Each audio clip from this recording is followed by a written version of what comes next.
So the fact that China has launched a global governance initiative is actually a gift by China to the West.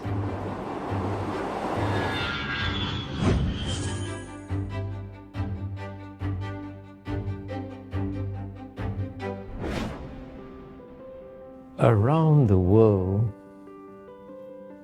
especially in the countries of the Global South, and of course the Global South make up 85–86% of the world's population, there is amazement at how spectacularly China has grown over the past few decades.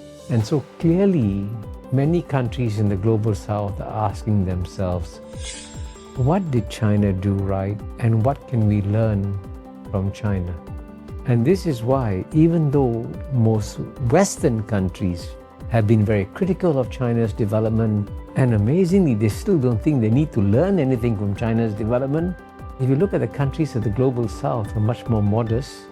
They actually believe that they can learn a lot from China. And unlike the West, they also understand that China, at the end of the day, is one of the most successful civilizations in human history, and they believe that they can learn a lot by coming to China.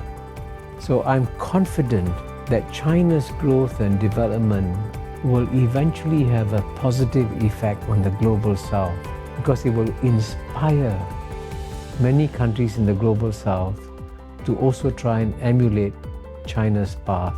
And if that results in a massive global reduction of poverty, if that results in massive growth in education and literacy, and if that results in much larger middle-class populations around the world, we could then say that the China's growth story has not just benefited China, but also benefited the countries of the Global South.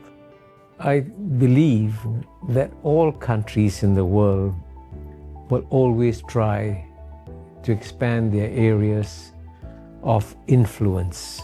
But it's important to emphasize that influence doesn't mean aggression or assertiveness. Influence means that you try to share your views and your ideas and your learning with others. And so it is actually a very positive development that as it grows and succeeds, China is not just paying attention to its own challenges, it's also paying attention to global challenges. And it is not a secret that many developing countries in the Global South are still struggling. And so for them, they can benefit from China's development initiative. And at the same time, with the world shrinking, we are now living, as Kofi Annan says, in a small global village.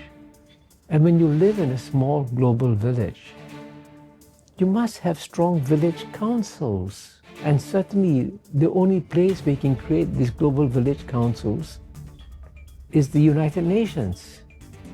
And here what's remarkable is that even though the United Nations was created essentially by Western countries and Western thinkers at the end of World War II, it is not China or the Global South that is rejecting or undermining the United Nations.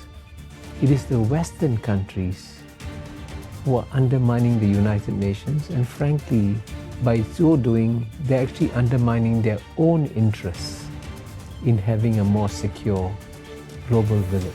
So the fact that China has launched a global governance initiative is actually a gift by China to the West, and instead of rejecting it, the West should say thank you to China for launching this initiative.